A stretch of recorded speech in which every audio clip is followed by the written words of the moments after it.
Welcome to the How to Be Awesome at Your Job podcast, the show where brilliant professionals share how to sharpen the universal skills required to flourish at work. Enjoy more career fun, wins, meaning, and money with your host, Pete Makaitis. Hello, and thanks for joining us here for episode 645 with Dr. Melanie Katzman.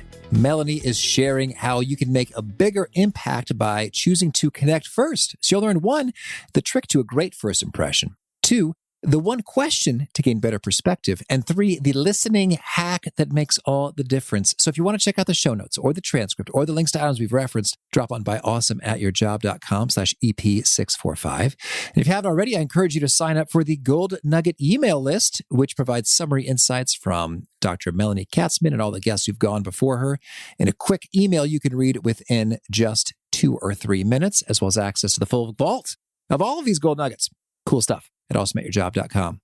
Now here's Melanie's story. Dr. Melanie Katzman is a business psychologist and coach to the world's top public and private companies. Her latest book, Connect First, 52 Simple Ways to Ignite Success, Meaning, and Joy at Work, is a #1 Wall Street Journal bestseller.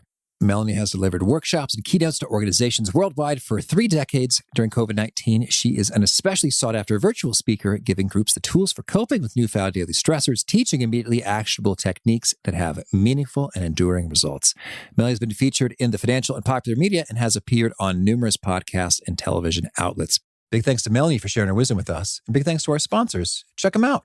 One sponsor to check out is Storyworth. Whenever I'm thinking about meaningful Father's Day gifts, Storyworth leaps to mind. Storyworth helps you preserve precious memories and stories from your father for years to come. Each week, Storyworth emails your loved ones a thought-provoking question that you get to help pick, such as, what's the bravest thing you've ever done? I personally love the prompt so much that I have refreshed Storyworth's questions page many times looking for more. Storyworth makes the writing process super quick and easy. All your loved one needs to do is respond to that email with a story, and then you get a quick copy of that. And after a year of this fun, Storyworth compiles your loved one's stories and photos into a beautiful keepsake hardcover book that you'll be able to share and revisit for generations to come. Families love Storyworth so much, they've got 25,000 5-star reviews on Trustpilot and have millions of stories preserved. So give all the fathers in your life a unique, heartfelt gift they'll all cherish for years. Storyworth. Right now, you can save $10 on your first purchase when you go to storyworth.com/awesome. That's storyworth.com/awesome to save $10 on your first purchase. And big thanks to our sponsor, Acorns. Acorns makes it easy to start automatically saving and investing for your future. You don't need a lot of money or expertise to invest with Acorns. In fact, you can get started with just your spare change. Acorns recommends an expert-built portfolio that fits you and your money goals, then automatically invests your money for you. NerdWallet.com, whom I love on these sorts of matters, gives Acorns a whopping 4.7 stars and says, quote, if you want to make the most of your spare change, there's no better place to do that than Acorns. Head to acorns.com/awesome or download the Acorns app to start saving and investing for your future today. And we got a legal disclaimer here. It may not be representative of all clients. Tier 1 compensation provided. Compensation provides an incentive to positively promote Acorns. View important disclosures at acorns.com/awesome. Investing involves risk, including the loss of principal. Please consider your objectives, risk tolerance, and Acorns' fees before investing. Acorns Advisors LLC, Acorns, is an SEC-registered investment advisor. Brokerage services are provided to clients of Acorns by Acorns Securities LLC, member FINRA/SIPC. For more information, visit acorns.com.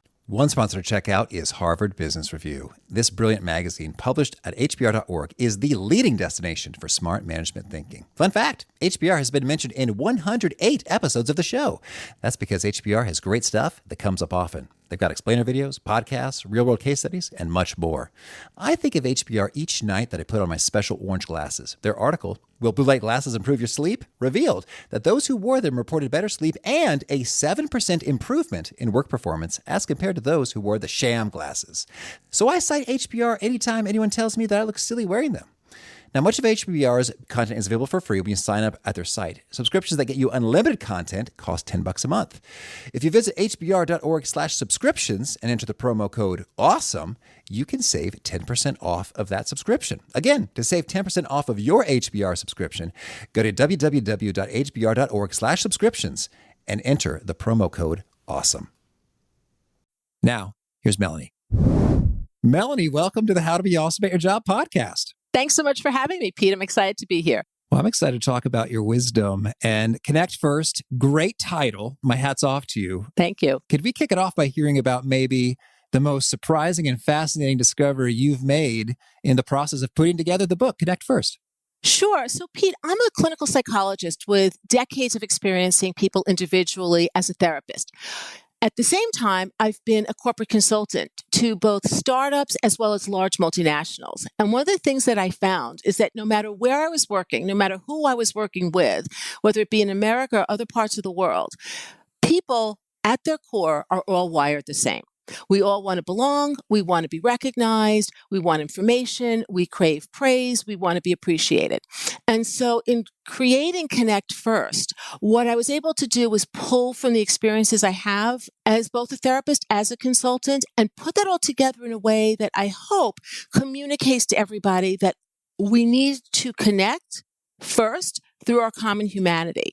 And the surprise, the delight in the book and in the book tour has been that people really resonate with that message. It just makes sense. It's what people experience. And particularly now during a pandemic, it's what people crave, that human connection. So it's a delightful surprise that wasn't a full surprise because it's exactly why I wrote the book.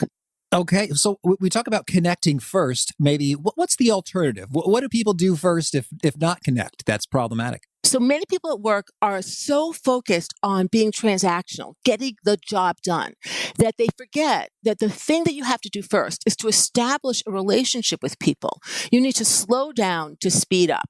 If you don't develop trust, then you can't actually ask people to push, to prod, to innovate, to take chances, to deal with conflict. And too often, people show up at the office and just feel like, oh, if someone's being paid, they need to do it. And if I ask and I'm the boss, it should happen. Versus I need to actually demonstrate and establish respect and trust. Similarly, people will say, oh, we have an inclusion program. And somehow, because we have a program or a poster that will somehow translate into people really feeling as if they have a seat at the table. And as we know, it's a lot more complicated than that. Okay. So boy, that the word should there really perked my ears up in terms of it's sort of like we have these expectations or assumptions about how the world ought to operate. And if yours is that people should do awesome, innovative, stretch, extraordinary work because they're getting a paycheck, you're saying that worldview is not accurate to reality. I just think that, what we know and what science shows us, and I think many of our experiences demonstrate, is that people do better work when they are intrinsically motivated. That money makes a difference to a point, but actually to get passion. We talk about we want passionate, purpose-driven people on our team. Well, passion is hot. It's not cognitive, right? So I can think I want to do a good job, but I'm going to be really driven and passionate about doing a job because I care. That caring comes from an emotional connection to the work and to the people I'm working with. And that requires the human connection. Mm-hmm. Yeah. I think people ask me, so Pete, how do you be awesome at your job? Just like at a party or something like, well, boy, 600 interviews, how do I distill it? But I think... And how do you distill it? What do you say? I'm still figuring out. It's like, okay, can I give you 5 things? One of them's caring. Right. Well, you could just say, like, be a human. I mean, it sounds ridiculous, but people show up at work and they feel like they should be an automatron and they should just, churn it out versus I'm really going to be thoughtful about how I approach my requests, how I deliver my work, the words I choose, and who I choose to say them to and with. Mm-hmm. That's beautiful. Okay. Well, so then you describe 52 separate actions in your book, which is a bundle. I love it. And that's organized into 7 main themes. Could you maybe give us the rundown, 30 seconds to a minute on each of the 7 themes? What are they? Sure. And they actually build on each other. So when I first decided to write this book, people were like, wait, so this is like a Miss Manners for business? And I'm like, no. We'll start with the basics, right? So the beginning of the book is all about establishing trust, right? Just getting the basics right. That's saying please and thank you, making eye contact. Like the first chapter in the book is smiling.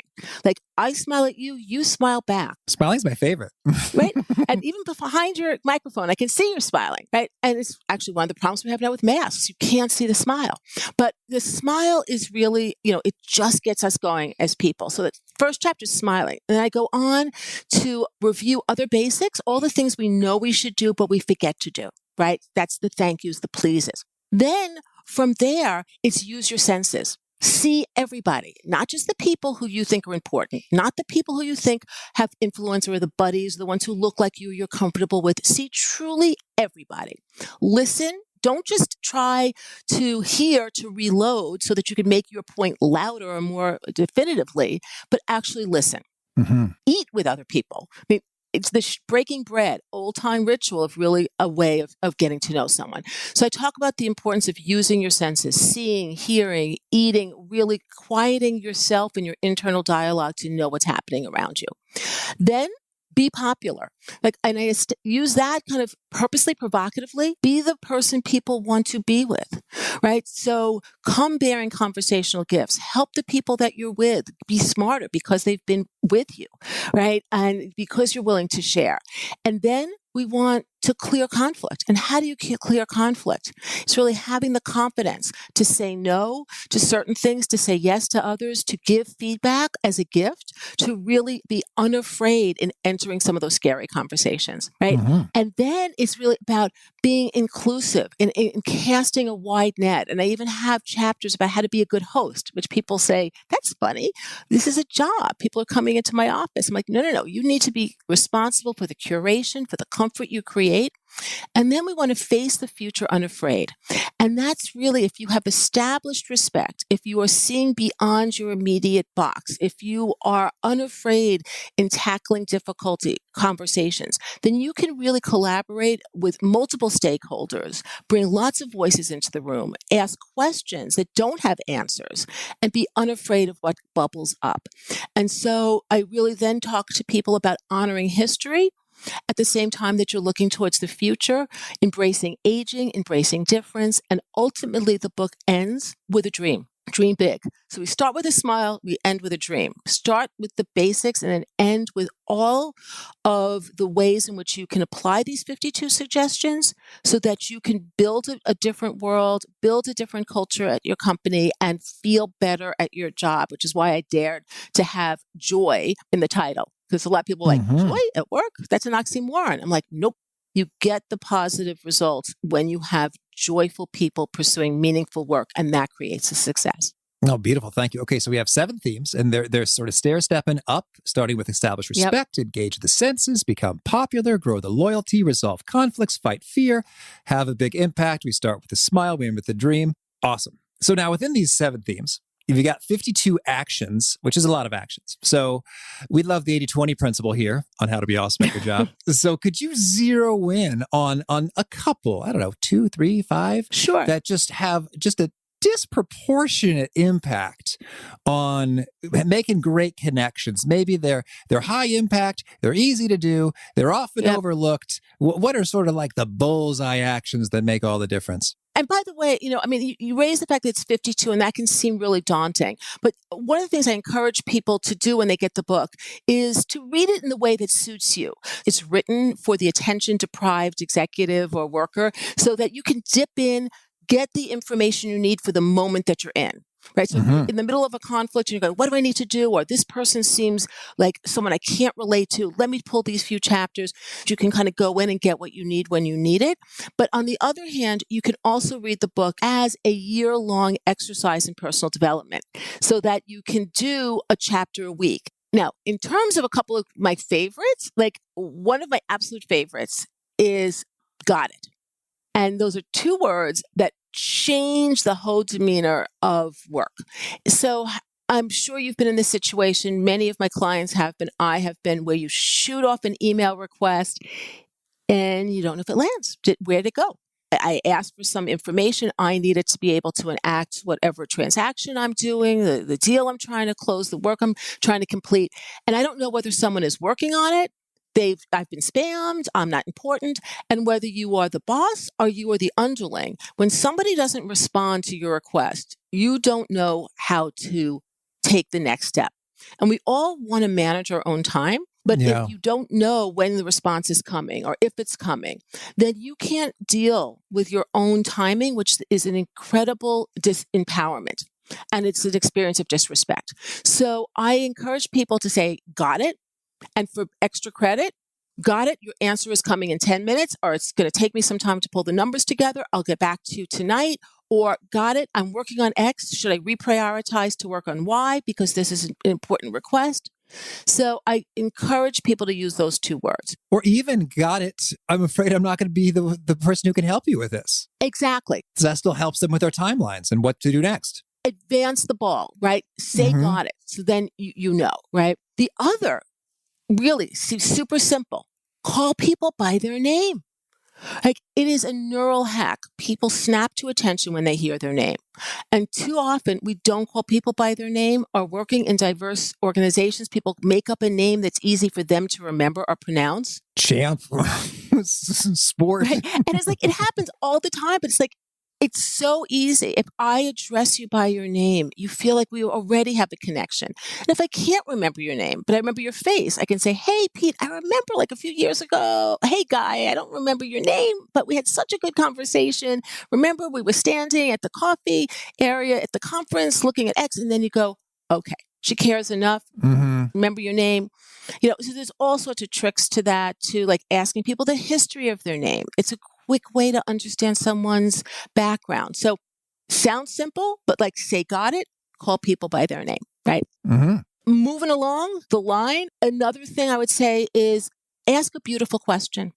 Come prepared to ask a great question. It honors the person. So when you do interviews for potential candidates, if someone asks you a question that could be answered on the website, what have you learned? You've learned that they're lazy, right? If somebody comes and they have already done the research to ask you a question that reflects what they and how they think, they are going to impress you. And then you can also answer them in a way that can engage them. And so a lot of different suggestions within the book have to do with bringing what I call conversational gifts, doing your research so that you're showing up ready to have a good conversation. And preparing a good question doesn't take a lot of time, but does make a huge difference. So a beautiful question. So how that gets formulated. One is that you've done your homework and your research, as opposed to, a lazy question that's readily available in press releases or website. Right. Another is that you've done some real good thinking. Any more ingredients or steps or pro tips for formulating a beautiful question, or maybe some examples? So I will work with people who are high potentials who are being coached at their company's request by me. And that's one set of engagements I have. The other is that people will be coming to me when they're wanting to transition to another role, or they have lost their job and they're looking to repackage themselves or re-enter the workforce. And so what I will say to people is, if you're going for the classic informational interview, right? So you got a foot in the door. So do the research on who you're meeting with and what their place is in the market. What are the questions they might be asking themselves? And what is information that you have that connects the dots in ways that they may not have thought about before?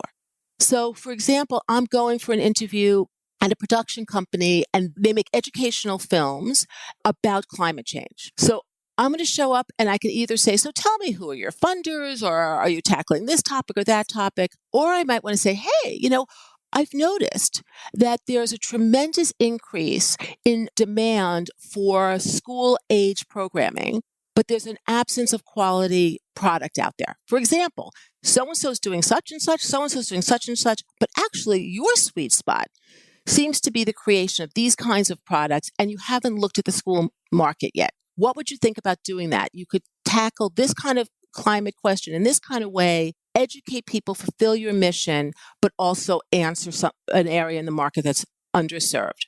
So you're coming in and you've done some strategic thinking, you've analyzed the marketplace, you've looked at what they provide, and you're offering an opinion. Now, some people will say to me, I should be paid before I offer up that perspective.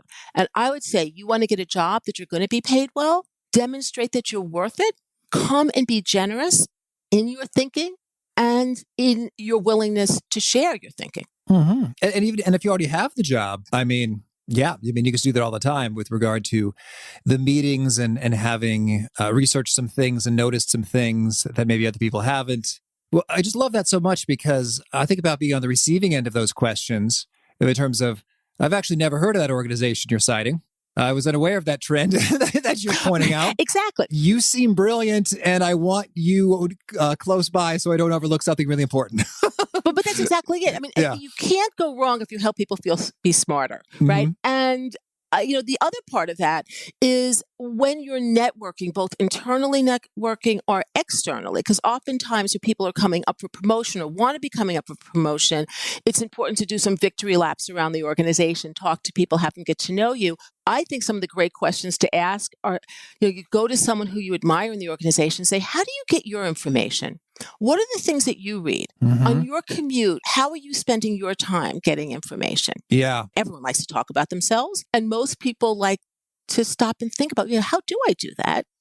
And if I want to have the strategic capability of someone who's very senior in my organization, I want to know what they're inputting into their internal computer, so I'm getting access to some of that good data. Oh, that's so good. Well, what's so funny is like there's often blogs that you may have never even heard of that really have so much good stuff. Like I think there's like one about law, like Above the Law, or one about accounting that's kind of edgy. Yep. It is sort of like, I've never heard of that. And I think maybe, I don't know, a quarter or so of the people in the field may have, or it's like, oh yeah, I've heard about that, but is that really worth looking at? It's like, oh, well, this super smart person is there all the time. So apparently it is. Now I know. Yep. And that's valuable right there, just to get that curation step. Absolutely. I mean, what I do in non-pandemic times, one of the things I do is I lead leadership retreats in different parts of the world where I bring people together from very different backgrounds and very different nationalities and sectors to understand particular issues of a moment. And we will invariably end up in traffic, right? Because you can't, it's just part of the job. And one of the things that we'll do is I'll say, hey, what's the top 5 things that are coming up in each of your Twitter feeds? And where's it coming from? And it's fascinating. You have people there that are Chinese entrepreneurs and French politicians and Brazilian businessmen and women and a tech exec from California. And what they're listening to or reading is so profoundly different. And at a time when we know that we can end up in our own reverberating echo chambers, understanding what different people are accessing is so informative. So it's a really fun, great question. Well, that is beautiful. And I want to hit a particular action you highlight, which is to listen to inspire. How do I do that? Well, one of the first things is, as I was saying earlier on, like to really listen, right? So too often, I think we listen to reload, right? So I know what I want to tell you. So I'm just busy formulating in my head my response versus I'm listening to you to understand what you want me to really hear. And I think a mistaken impression often is that we need to demonstrate empathy, that if I'm listening to someone and I'm a good listener, I'm having an empathetic response. So I'm searching my autobiographical library for something I can say to show Pete that I can relate. While I'm doing that, I'm not listening to what Pete's really saying. So rather than focusing on me and what I'm going to do when you stop talking, I need to quiet down inside and actually listen to what you're saying, show that I'm paying attention. If you're in any kind of visual contact, I think the challenge is to keep your mouth closed and to show interest without using your words. And it's an exercise I do with people when I am running programs because it's super hard to listen without speaking. And yet it's very impactful when someone listens to you without speaking and brings you in by their head nods, by their eye contact, by their smiles, by their hand motions.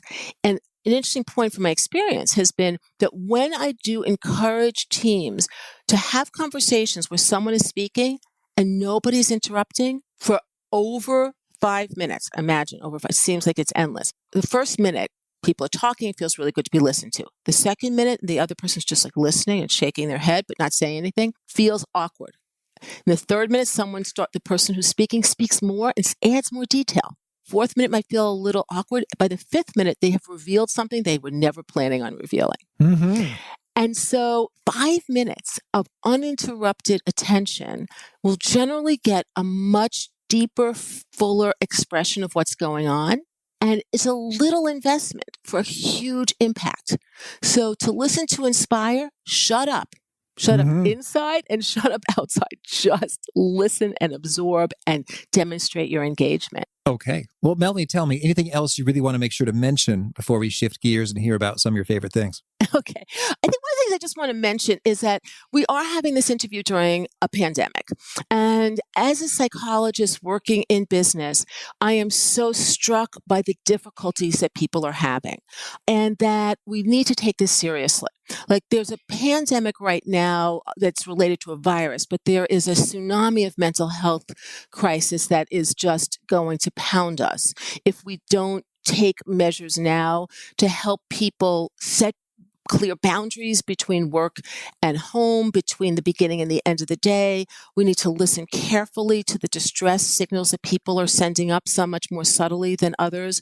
A lot of my work these days has been in delivering webinars for companies in lieu of the in-person talks and keynotes that I usually do, helping provide a safe place for people to talk about the ways in which they can communicate better when they're working from home and ways that they can establish the human personal connection at work in the absence of physical interaction. So I think we are physically distanced and psychologically and socially desperate for connection. And companies need to work hard to answer that need. And so my big message is to whoever's listening, really stop, listen deeply, pay attention, and put some effort into helping these connections unfold. Because if you don't, I think you're really going to end up with a very exhausted and debilitated workforce.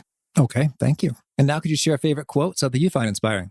Well, I think one of my favorite quotes, maybe it's part of the reason why I wrote a book that has lots of steps, is it's a Chinese philosophical quote that a journey of 1,000 miles begins with a single step. All right, thank you. You got to start moving to make things happen. And just be a little step. And a favorite study or experiment or bit of research? I love to look at neurobiology as a way of inspiring us in the office and in the workplace. And one of the studies I think is really important is it's an fMRI study that shows you how your body heats up in reaction to different emotions. And there's research that shows us that love and anger physiologically look very much the same. We kind of light up red if you look at these fMRI. And it's important because they are emotions of approach. So I don't know if I want to hug you or I want to belt you, but either way, I'm having a lot of reaction to you. And I think in the workplace, we often forget that when someone's really worked up about something and they seem pissed off and angry and even difficult, it may be because they're the person who cares so deeply. That's really true. So I love that piece of data because it really affirms what I see. Right? The problem child that I'm called in to coach is often the person who's just caring so much. That's so true. Like I don't get upset about things I don't care about. Right. It happens in work frequently. It's like it'd be easier if I just didn't care. Exactly. But sometimes I have to coach people who don't care so much, right? And so I just think it's an important factor for us to consider that the person who cares so much may be sometimes the individual on your team who can seem the most difficult and most challenging. So we want to value that passion and help the passionate individual channel that energy into the most effective way. Oh, thank you. And how about a favorite book? There's a classic called Feeling Good, The New Mood Therapy, which is actually the new book was written in 1970 something, but I really like it because it's about how do we change the things that we can change, control the things we can control, and learn how to focus on those, particularly at times when we're feeling out of control, depressed, or helpless. And what we find is, my favorite psychologist or consultant joke is how many consultants does it take to change a light bulb? Oh, I think I know this one. Oh, I knew a therapist. I don't know about consultants. Yeah, I'm a therapist and a consultant. So I go between the two. So which is the answer? I'm not going to give you the punchline. Take it away, Melanie. Okay. Take it away. Right. The light bulb has to want to change itself, right? And so, ultimately, the power is with us. We need to be able to change ourselves. And sometimes it's changing our actions. Sometimes it's changing the way we think. And so my answer to your question, given the times we're living in, is that there are some things that we can change and there are some things we can't. But to be able to survive and thrive during this period, we need to change the way we think or perceive or assess things in the moment. All right. Thank you. And how about a favorite tool? My paper and pencil. All right. I have all sorts of electronics that help facilitate my work, but I find that having a daily list that I write down helps me track and prioritize what I'm going to do. And it feels great crossing it off versus just hitting delete. So I like a paper and pencil. Okay. And tell me, is there a particular nugget you share that you're known for? People quote it back to you frequently or Kindle book highlighted all the time? Well, I think oftentimes it has to do with a lot of what we've been talking about, which is you have to slow down to move fast. That the investment in making a strong connection is really a very small one in terms of time. But if you're intentional with your actions, you'll have a very big impact. So small acts of human kindness have huge and rewarding impact. Okay. And if folks want to learn more or get in touch, where would you point them? Follow me on Twitter, Facebook, Instagram, LinkedIn at Melanie Katzman, Melanie Katzman. And on all of these different social media platforms, almost every week I put out a minute of advice. So you can grab a minute with Melanie, and it's just very topical, practical advice that helps you just be better in that day and hopefully in that week. All right. And do you have a final challenge or call to action for folks looking to be awesome at their jobs? Yeah, it's up to you. It doesn't matter whether you are in a cubicle, whether you are working out of a closet right now, or whether you're occupying a corner office, that it's up to you and how you behave. And that will change and impact the culture of everybody and around you. And that if you want to have joy and meaning at work, you make it happen by what you do and how you do it, and how you do it with people who you might not even think to include, but probably should and could and will benefit by doing it. All right. Melanie, this has been a treat. Thank you. I wish you lots of luck in all of your connecting. Thank you so much. And it's great to be connected to you. And thanks for a great interview. I love Melanie's suggestion about calling people by their name because, well, on the one hand, it sounds kind of easy to do, but it's also easy not to do because there can just be that little bit of resistance. Like, I'm pretty sure I know your name, but am I pronouncing it correctly? And I'd be scared if I accidentally called you the wrong name. I don't know if you experienced that, just that little bit of internal psychological resistance, but you're probably fine. And if you're worried about it, hey, clarify in advance so then you can confidently go there. So a great tip, one of many. Hope you dug that and more from Dr. Melanie Katzman. Again, the show notes, the transcript, the links to items we referenced are at awesomeatyourjob.com/EP645. Hope to catch you next time, and peace. Thanks for listening. To get the most out of the show, we recommend 2 key things. First, check out the extra resources at awesomeatyourjob.com. You can find this episode's transcript and links, as well as the perfect episode for your situation.